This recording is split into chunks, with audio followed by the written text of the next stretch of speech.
Welcome to city Luxettipet daily news. Mancherial జిల్లా లక్షట్పేటలో యేసుక్రీస్తు పునరుద్ధరణ జాతర ప్రారంభం. సిఎస్ఐ చర్చి ఆవరణలో మహోత్సవం. పెద్ద ఎత్తున తరలి రానున్న క్రైస్తవులు. పూర్తి ఏర్పాటు చేసిన చర్చి కమిటీ. లక్షట్పేట చర్చి ఆవరణలో ఈ నెల 25, 26 తేదీలో జాతర జరగనుంది. ఈ జాతరకు సుదూర ప్రాంతాల నుంచి క్రైస్తవులు పెద్ద ఎత్తున తరలి రానున్నారు. దీనికోసం చర్చి ఆవరణలో అన్ని ఏర్పాట్లు పూర్తి చేశారు. ఈ సందర్భంగా చర్చి ఫాదర్ డేవిడ్ పాల్ మాట్లాడుతూ ఈ చర్చి 1920 సంవత్సరంలో దీని నిర్మాణం చేపట్టి 1935 సంవత్సరంలో నిర్మాణం పూర్తి చేశారు. ఈ చర్చి 100 ఎకరాల్లో పచ్చని చెట్ల మధ్యలో ఏర్పాటు చేశారు. ఇక్కడ ఒక పాఠశాలతో పాటు కొంతమంది పిల్లలకు హాస్టల్ వసతి కూడా కల్పించడం జరుగుతుంది అని, పిల్లలు ఆడుకోవడానికి ఆట పరికరాలు ఏర్పాటు చేశామని అన్నారు. ఇదిలా ఉండగా ఈ నెల ఉదయం వివిధ గ్రామాల్లో క్రైస్తవులు పర్యటించి సాయంత్రం అందరూ స్థానిక ఊత్కూరు చౌరస్తాకు చేరుకుని బాజా భజంత్రీలతో ర్యాలీగా యేసుక్రీస్తు నామస్మరణ జపించుకుంటూ చర్చి వద్దకు చేరుకుంటారు. 7 గంటలకు శిలువ వెలిగించి ప్రత్యేక ప్రార్థనలు, కీర్తనలు పాడుతారు.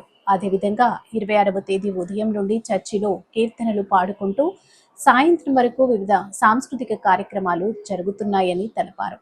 అనంతరం ర్యాలీగా శిలువగుట్ట పైకి వెళ్లి కొవ్వొత్తులు వెలిగిస్తారు అని తెలిపారు. దీంతో జాతర కార్యక్రమం ముగుస్తుందని అన్నారు.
లక్షట్పేట ప్రజలకు తెలియజేయమనగా లక్షట్పేట సిఎస్ఐ చర్చ్ 1932లో ప్రారంభించబడి 36లో దేవాలయ నిర్మాణం చేయబడింది.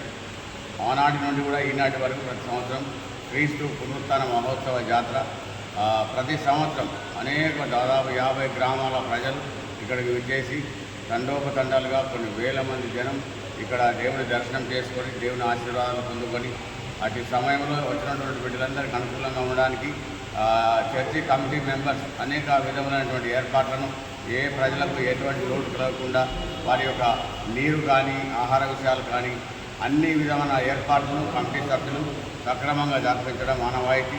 అంత మాత్రమే కాకుండా ఇక్కడ షాప్స్, చిన్నపిల్లలు ఆడుకోవడానికి అనేక విధమైన షాప్స్ కూడా ఇక్కడ రావడం జరుగుతున్నది.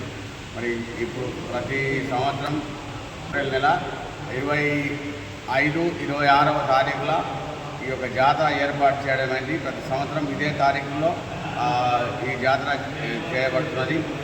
కనుక జాతర 25 సాయంత్రం 4:30 గంటల నుంచి ఊత్కూరు చౌరస్తా నుంచి చర్చి వరకు ప్రజలందరితో మా యొక్క అధ్యక్ష మండలి బిషప్ గారులతో రెవరెంట్స్తో పెద్ద ప్రొసెషన్ ద్వారా యేసుక్రీస్తు ప్రభుల వారి నామాన్ని ప్రకటిస్తూ జేజేలు ప్రకటిస్తూ బ్యాండ్ మేళాలతో ఎదుర్కొంటూ ఊరేగింపు ద్వారా పట్టణాన్ని అంతే చుట్టి దేవాలయంతో రావడం పరిపాటి. అదేవిధంగా దేవాలయంలోకి వచ్చి దేవాలయం చుట్టూ 3 ప్రదక్షిణలు చేసుకొని సిలువ